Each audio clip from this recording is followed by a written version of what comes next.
إن الحمد لله نحمده ونستعينه ونستغفره ونعوذ بالله من شرور أنفسنا ومن سيئات أعمالنا من يهده الله فهو المهتدي ومن يضلل فلن تجد له وليا مرشدا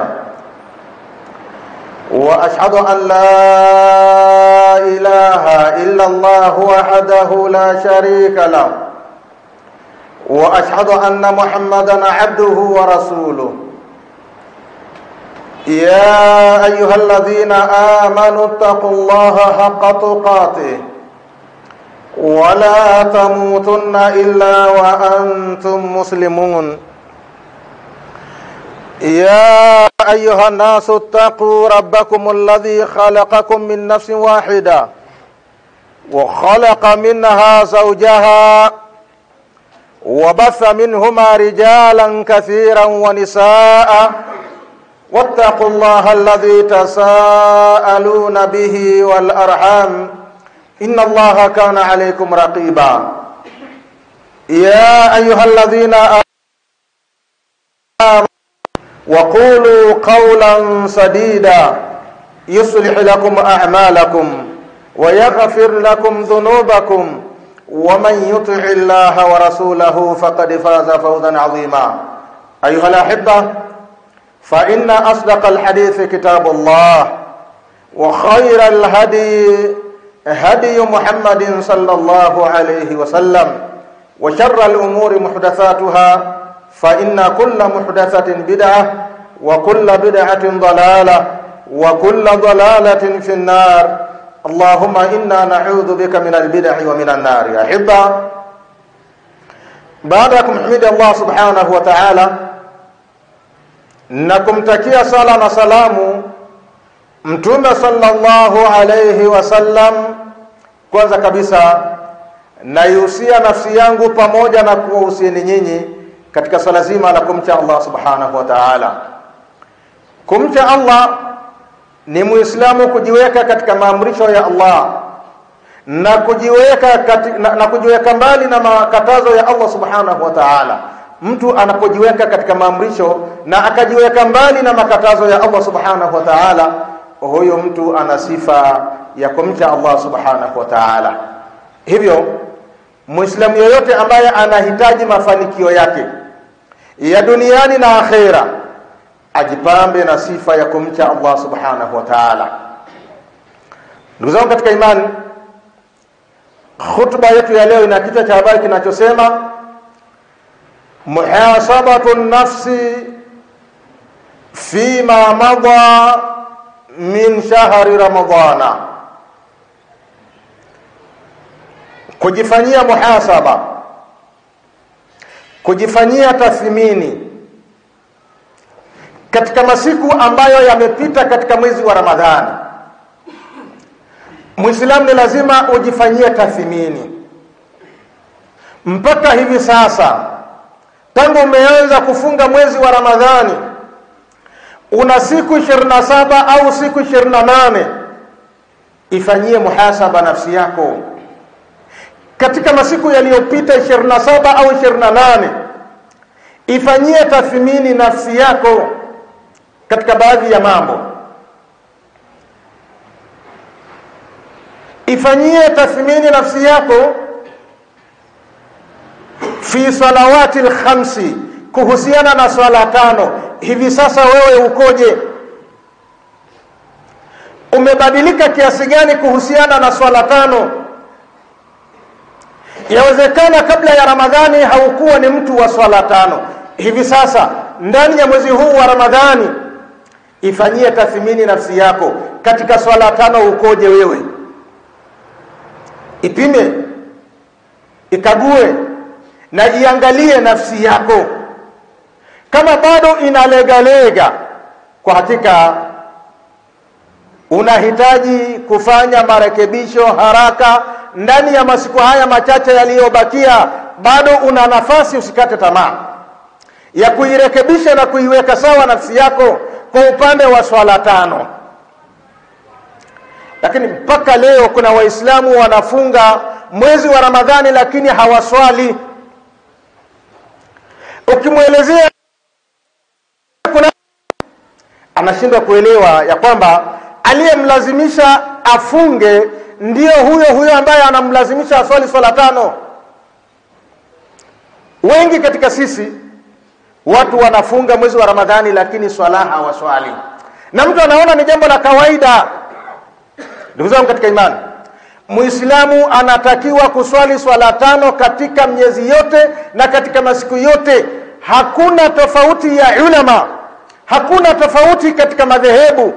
Maana leo unapombana mtu katika jambo fulani anatafuta uchochoro wa madhehebu, kwamba bwana wewe unaniambia hivi lakini mimi sio dhehebu lako.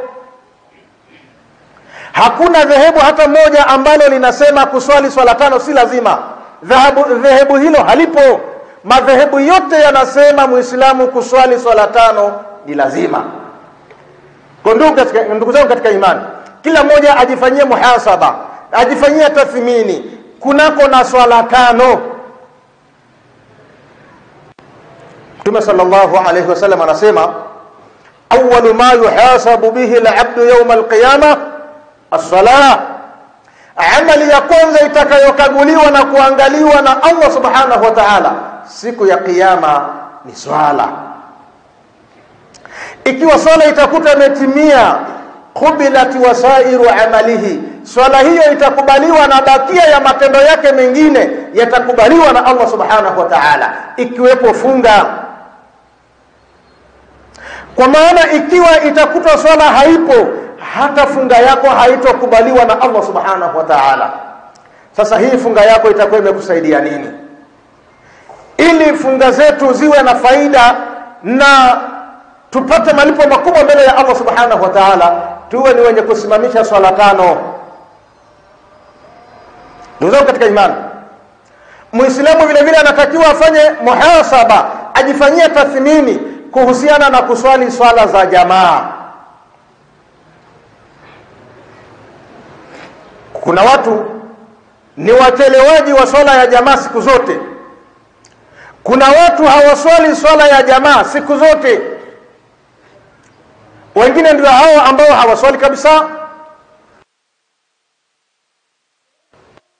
Inamtofautisha Muislamu na asiyekuwa Muislamu. Mtume anasema al-ahdu alladhi bainana wa bainahum as-salah. Tofauti ya Muislamu na asiyekuwa Muislamu ni swala. Ambaye haswali si Muislamu na anayeswali ndio Muislamu. Lakini leo kuna watu wengi hawaswali. Kwa kuna watu ambao hawaswali kabisa, lakini pia kuna watu ambao wanaswali lakini hawaswali swala za jamaa. Ima Muislamu anaamua kuswalia nyumbani kwake, au anaamua kuswali kazini kwake. Kwenda kuswali jamaa msikitini haendi. Kuswali swala ya jamaa msikitini kwa wanaume ni jambo la lazima, ni jambo la wajibu. Muislamu uwe ni mwenye kuswalia msikitini. Sasa ifanyie muhasaba nafsi yako, ifanyie tathmini nafsi yako kunako na kuswali swala za jamaa. Ndani ya mwezi huu wa Ramadhani ulikuwaje wewe?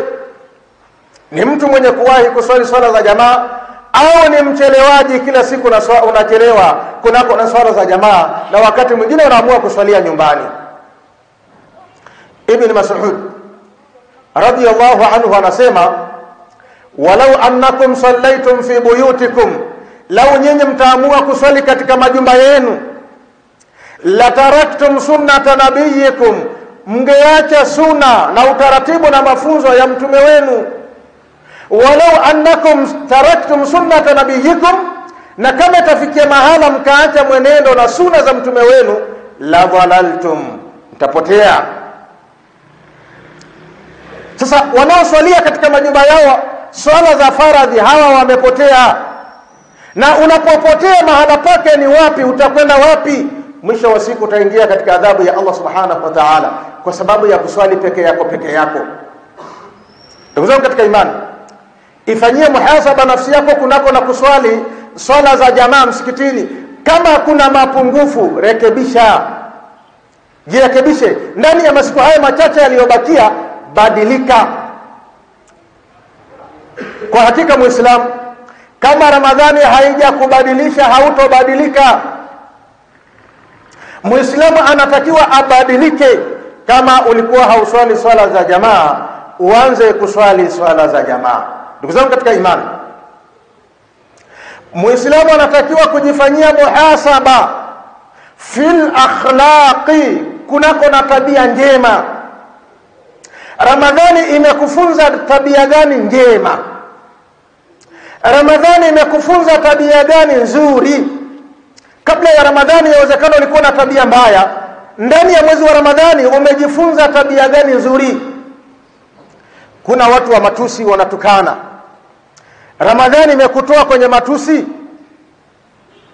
Kuna watu wana tabia mbaya.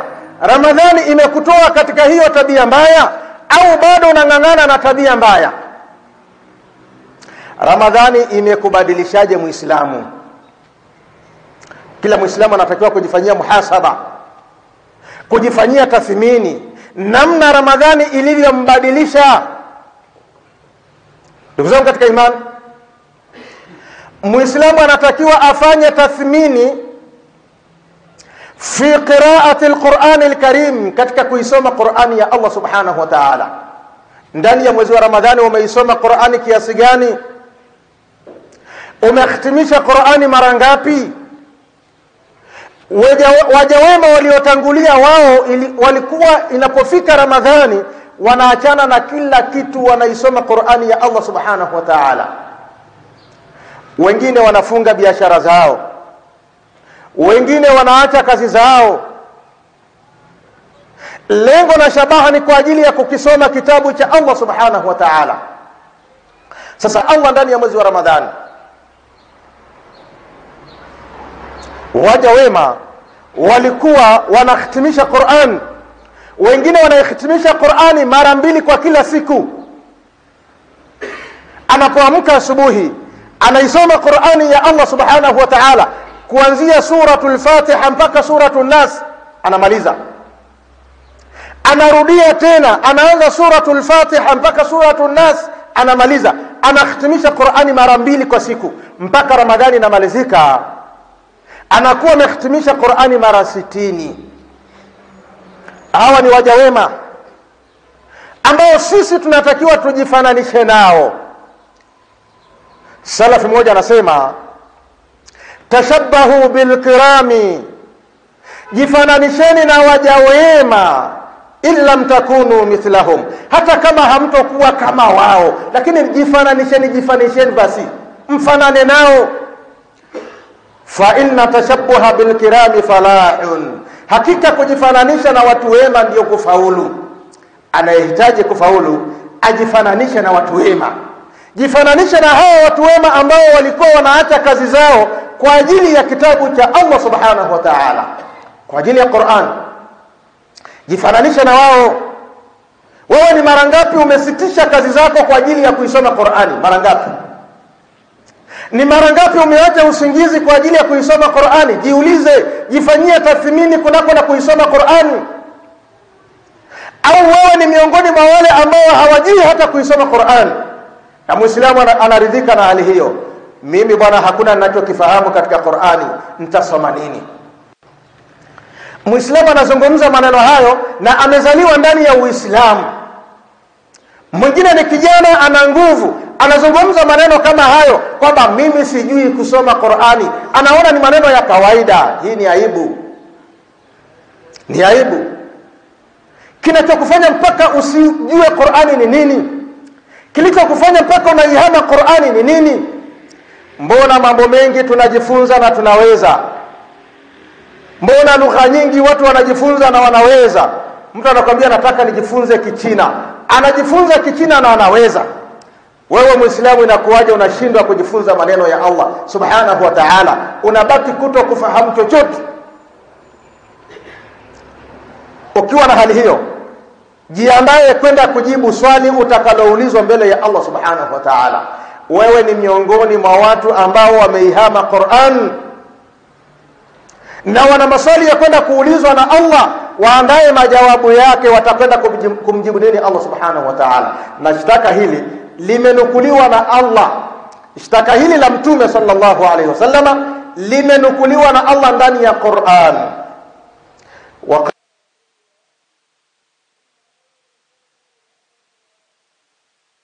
Qala Mtume, Mola wangu, hakika watu wangu wameifanya Qur'ani ni hamo, wameihama Qur'ani, hawana muda wa kuisoma Qur'ani, hawana muda wa kujifunza Qur'ani, wameihama. Ibn Taymiyyah rahimahullahu ta'ala akifafanua na kuielezea aya hii anasema, man lam yaqra al-Qur'ana faqad hajarahu, mtu ambaye hakuisoma Qur'ani, hajui kabisa, huyu mtu anashtaka la kwenda kujibu kwa Allah subhanahu wa ta'ala, ameihama Qur'ani na anashtaka la kwenda kujibu mbele ya Allah subhanahu wa ta'ala. Kwa kupitia maneno haya, mimi na wewe tujichunguze na tujipime. Kama hakuna unachokifahamu katika Qur'ani ya Allah, wewe umeihama Qur'ani ya Allah na unashtaka la kwenda kujibu mbele ya Allah subhanahu wa ta'ala, utakwenda kumwambia nini Mola wako? ومن قرأ القرآن ولم يتدبر بما فيه فقد هجره, na atakayeisoma Qur'ani lakini akawa tafsiri yake hajui, maana yake hajui, yeye anasikiliza tu, anajua tu kuisoma Qur'ani, lakini ukimwambia hapa inasemaje hajui, na ameridhika na hali hiyo, huyu pia ameihama Qur'ani. Lakini kama umeisoma Qur'ani na unaendelea kujifunza,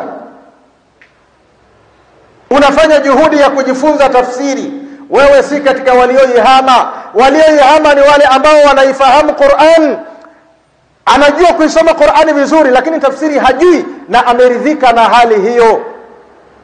Huyu anashtaka la kwenda kujibu mbele ya Allah subhanahu wa ta'ala. Ni wangapi ambao wanajua kusoma Qur'an na wakawa hawako tayari kujifunza tafsiri yake na maana yake? Ndipo unakuta Qur'ani inasoma watu wanashangilia kama wanashangilia mpira. Ndipo unakuta Qur'ani inasoma watu wanashangilia kama wanashangilia mziki. Wakati mwingine aya zinasoma aya kalikali ambazo masahaba na wanafunzi wa Mtume wanaposoma aya kama hizo wanalia, wanatokwa na machozi. Lakini sisi kutokana na kutokujua ni kitu gani kinachoelezwa katika aya hiyo, watu wanashangilia na kupiga makelele kwa sababu ya kutokufahamu maana ya Qur'ani. Wangefahamu maana ya Qur'ani wasingefanya hivyo.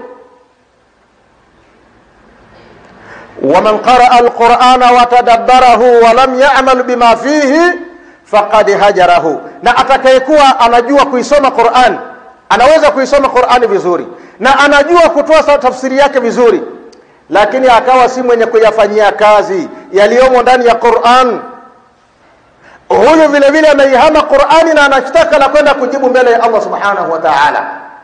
Hawa nao wako wengi. Anakwambia fuata maneno yangu, usifuate matendo yangu. Unapomweleza, mbona bwana shekhe umetueleza kwamba Qur'ani inakataza jambo hili, mbona wewe walifanya? Akamwambia, bwana wewe fuata maneno yangu, usifuate matendo yangu yaache. Kwa matendo yake ni tofauti kabisa na Qur'ani namna inavyomuelekeza. Ndugu zangu katika imani, siku ya kiyama kila mmoja katika sisi ataambiwa na upande daraja, iqra wartaq, soma Qur'ani na upande daraja. Hebu niambie wewe umeandaa kiasi gani katika Qur'ani? Utakapokwenda kwa Allah subhanahu wa ta'ala, ukiambiwa usome Qur'ani, utasoma nini? Heba, tujifanyie muhasaba, tujifanyie tathmini kunako na Qur'an kwenye kuisoma, Qur'an kwenye kujua tafsiri, Qur'ani kwenye kuhifadhi. Kwamba ndani ya mwezi wa Ramadhani umehifadhi aya ngapi?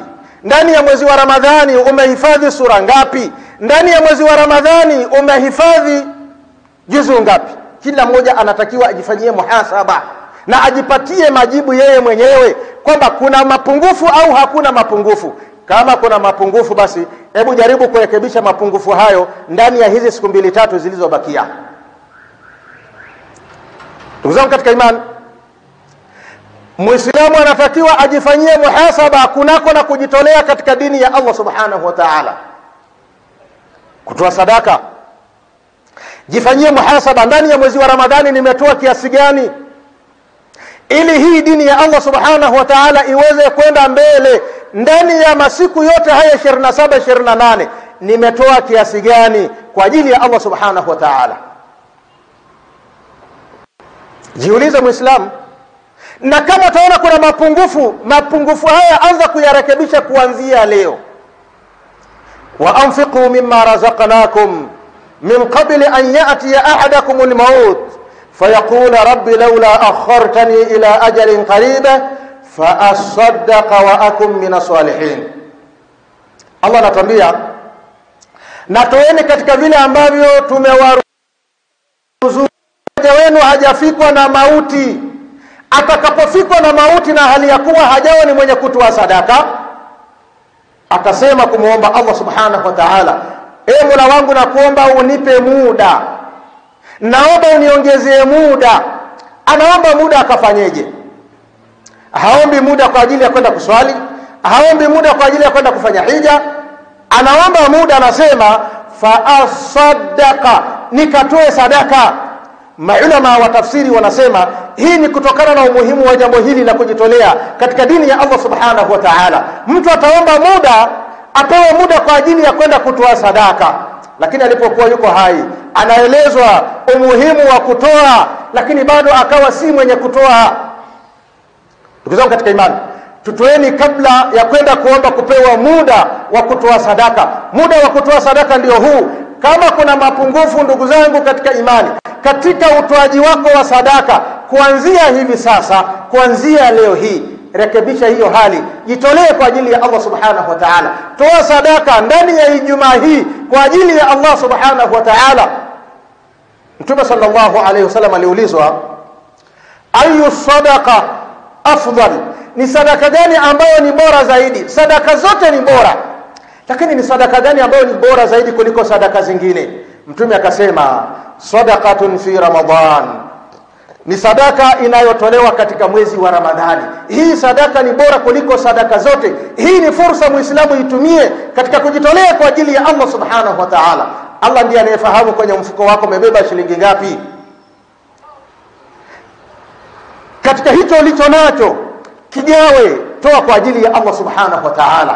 Ikiwa Ijumaa hii ni ya mwisho ndani ya mwezi huu wa Ramadhani, nilipanga kutoa shilingi 1000, lakini kutokana na umuhimu huu ambao tumekumbushwa, nitatoa shilingi 10,000, nitatoa 20,000, nitatoa 100,000 kwa ajili ya Allah subhanahu wa ta'ala. Hakuna anayefahamu kwamba anaweza kuimaliza Ramadhani hii, lakini pia hakuna anayefahamu kwamba atakutana na Ramadhani ya mwakani.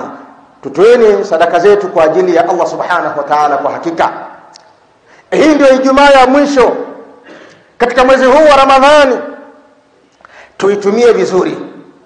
Hii ni fursa kwetu sisi, tutoeni sadaka kwa ajili ya Allah subhanahu wa ta'ala ili tuweze kupata khairi mbele ya Allah subhanahu wa ta'ala. Kwa Muislamu, fanya mahesabu yako, na jiangalie, na jipime, na jifanyie tathmini kuhusiana na utoaji. Umetoa kiasi gani ndani ya mwezi wa Ramadhani? Bila shaka kila mmoja atajikuta kwamba ana mapungufu makubwa. Kama na mapungufu, anza kuyarekebisha hivi sasa kwa ajili ya Allah subhanahu wa ta'ala, uone khairi na thawabu utakazozipata mbele ya Allah subhanahu wa ta'ala. Aqulu ma tasma'un, astaghfirullah li wa lakum wa lisairil muslimina wal muslimat fastaghfiruhu innahu huwal ghafurur rahim wa huwal barrul karim. Alhamdulillahi rabbil alamin, wassalatu wassalamu ala ashrafil mursalin وعلى آله وأصحابه ومن تبعهم بإحسان إلى يوم الدين وبعد. Tukizama katika imani, khutba yetu ya kwanza ilikuwa inatuhimiza kila moja ajifanyie tathmini, kwa sababu unajijua wewe vizuri, unajielewa vizuri.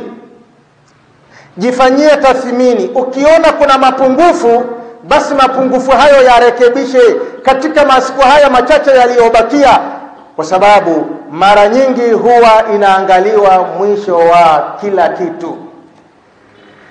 Allah anaangalia mwisho, haangalii mwanzo, anaangalia mwisho.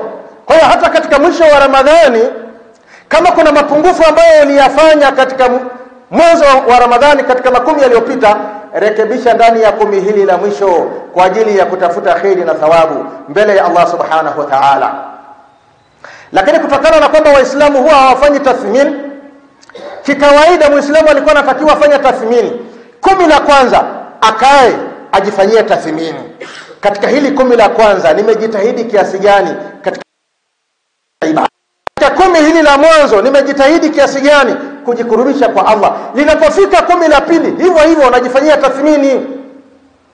Unajua watu wengi hawafanyi tathmini kwa sababu wengi wao yasumuna Ramadhana aadatan wala yasumuna Ramadhana ibadatan. Wengi miongoni mwa watu wanafunga Ramadhani kama ada, kama desturi, kwamba kila mwaka unapofika kuna kitu kinaitwa Ramadhani tunafunga.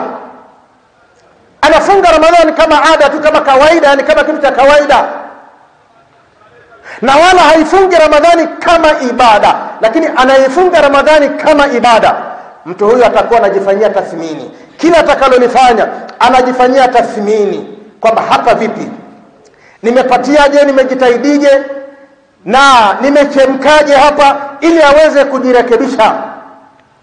Yeyote ambaye hafanyi tathmini katika matendo yake hawezi kujua ana makosa wapi, amekosea wapi. Anayeweza kujua kwamba hapa nimekosea ni mtu ambaye anajifanyia tathmini. Kwa ndugu zangu katika imani, kama ulikuwa huna tabia ya kujifanyia tathmini, jifanyie tathmini kuanzia leo. Ahiba, khutba yetu ya pili tunamalizia kwa kukumbushana ibada tukufu ambayo inafanyika mwishoni mwa mwezi wa Ramadhani, ala wa hiya sadaqatul fitr au zakatul fitr. Tutakumbushana kuhusiana na fitri, zakatul fitri. Zakatul fitri ni zaka ambayo inatolewa kwa kumalizika Ramadhani. Ramadhani fitri. Kwa ndugu zangu katika imani, kutoa zakatul fitri kuna hikma nyingi. Miongoni mwa hikma ambazo zinapatikana kutokana na kufaradhishwa zakatul fitri ni arifqu bil fuqara, ni kuwaonea huruma mafakiri na masikini, biighnaihim an suali fi yawm al-eid, katika kuwatosheleza wao ili wasiwe ombaomba siku ya Eid. Yani sifikie mahala fakiri anatoka nyumbani kwake anakwenda kwa mtu kwa ajili ya kwenda kuomba kitu cha kusaidiwa ili na yeye pia ale Eid. Wapewe zakatul fitri, ndio hikma yake hiyo. Wa idkhalu surur, ingizia furaha juu yao na wao wafurahi kama wanavyofurahi watu wengine. Lakini pia miongoni mwa hikima zake, watatuhiru man wajabat alayhi ba'da shahri siyami, na kutaharishwa na hiyo zakatul fitri mtu ambaye ana wajibu wa kutaharishwa na kusafishwa na zakatul fitri minal laghawi warafath, kutokana na maneno ya laghawi, maneno ya kipuzi, maneno machafu ambayo aliyazungumza katika mwezi wa Ramadhani. Kwa hiyo zakatul fitri kuna hikma kuu mbili. Hikma ya kwanza ni kuwafurahisha na kuwawezesha masikini na mafukara ili waweze kula Eid kwa uzuri. Lakini hikma ya pili, zakatul fitri ni kitakaso cha kukutakasa wewe kutokana na makosa ambayo uliyafanya katika katika mchana wa mwezi wa Ramadhani. Katika hadithi ya Ibn Abbas radhiyallahu anhuma, Ibn Abbas anasema faradha Rasulullah sallallahu alayhi wasallam zakatul fitri, amefaradhisha Mtume sallallahu alayhi wasallam zakatul fitri tuhuratan lis-saimi, kwa ajili ya kumtwaharisha minal laghawi warafathi, kutokana na maneno ya kipuzi aliyozungumza mchana wa mwezi wa Ramadhani na maneno machafu ambayo aliyazungumza ndani ya mwezi wa Ramadhani. Lakini pia watu'matan lilmasakin, na ni chakula kwa ajili ya masikini na mafukara, watu wasiojiweza. faman addaha qabla as-salah, atakayeitoa zakatul fitri kabla ya kusali sala ya Eid, fahiya zakatun maqbula, hiyo itakuwa ni zaka yenye kukubaliwa. Waman addaha ba'da as-salah, na yeyote atakayeitoa zakatul fitri baada ya kusali sala ya Eid, fahiya sadaqatun min as-sadaqati, hiyo itakuwa ni sadaka kama sadaka zingine. Ndugu zangu katika imani, hukumu ya kuitoa zakatul fitri, hukumu yake ni wajib, ni lazima, ni wajibu kwa Muislamu, ni wajibu ala kulli muslimin, ni wajibu juu ya kila Muislamu kuwa ni mwenye kutoa zakatul fitri. Kwa ushahidi gani? Kwa hadithi ya Ibn Umar radiyallahu anhuma. Ibn Umar naye anatuambia, faradha Rasulullah sallallahu alayhi wasallam zakatul fitri, amefaradhisha Mtume sallallahu alayhi wasallam zakatul fitri sa'an min tamrin, pishi ya tende, au sa'an min sha'ir, au pishi ya shairi. Shairi ni aina ya ngano.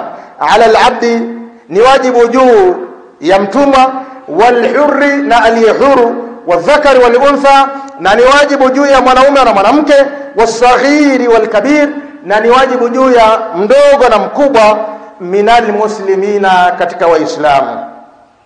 Wa amara biha, na Mtume akaamrisha, an tuadda qabla khuruji nasi ila salah, zakatul fitri itolewe kabla ya kutoka watu kwenda kuswali swala ya Eid. Muttafaqun alayhi. Ndugu zangu katika imani,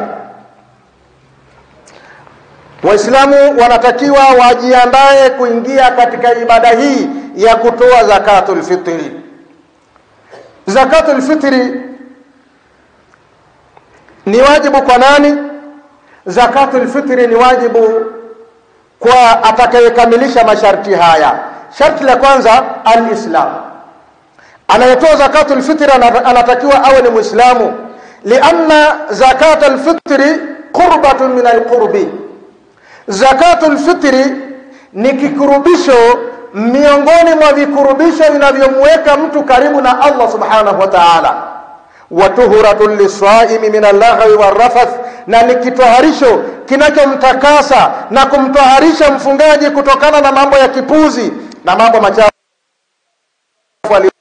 kama tulivyoona. Walaysa al-kafiru min ahliha, asiyekuwa Muislamu halazimiki kuingia katika ibada hii. Kwa sharti ya kwanza la mtu mwenye kutoa zaka, anatakiwa awe ni Muislamu. Sharti la pili ni al-qudra, awe ana uwezo wa kutoa zakatul fitri. Na uwezo ni mtu kumiliki chakula chake na chakula cha watu wake mchana wa siku ya Eid na usiku wake, kitakachozidi atoe zakatul fitri. Ndugu zangu katika imani, kiwango cha kutoa zakatul fitri kama tulivyoona ni sa'un, ni pishi moja kwa kila mtu, na pishi ni sawasawa na kilo 2.5, ima za mchele au za mahindi au za ngano au za tende, inategemeana na watu siku ya Eid mahala hapo wanakula kitu gani. Kwa ni wajibu kwa kila Muislamu ajitolee yeye mwenyewe na kuwatolea watu wake ambao anaishi nao katika nyumba yake katika Waislamu, wakiwepo wake zake au mke wake, watoto wake, wafanyakazi wake, anatakiwa kuwatolea zakatul fitri, na kila mmoja anatolewa kilo 2.5. Kila mmoja anatolewa kilo 2.5. Kama una watu 10 unapiga mara 2.5. Kama hauna uwezo, utakachokiangalia, utaangalia chakula ambacho kinaliwa na familia yako siku ya Eid, kitakachozidi ndicho utakachokitoa, ndo zakatul fitri yako wewe pamoja na familia yako. Wakati gani wa kutoa zakatul fitri? Maulama wamegawanya wakati wa kutoa zakatul fitri katika nyakati mbili. Kuna wakati wanaita waqtul wujubi, wajibu sasa kila mmoja anatakiwa kutoa zakatul fitri. Wa bidayatu waqtul wujubi, na kuanza ule wakati ambao ni wajibu sasa kwamba kila mmoja anatakiwa kutoa zakatul fitri, ni kuanzia kuzama jua siku ya mwisho katika mwezi wa Ramadhani. Jua limezama, watu wamepata taarifa au wameuona mwezi, basi hapo sasa ni lazima kila Muislamu awe ni mwenye kutoa zakatul fitri, na zoezi hilo litaendelea mpaka kubaila salati al-Eid. Kabla kidogo ya kuswali swala ya Eid, watu wanatakiwa wawe wamemaliza kutoa zakatul fitri. Lakini pia kuna waqtul jawaz, wakati ambao inafaa kutanguliza na kutoa zakatul fitri. Wakati ambao inafaa kuanza kutoa zakatul fitri ni kabla ya siku ya Eid kwa siku moja au kwa siku mbili.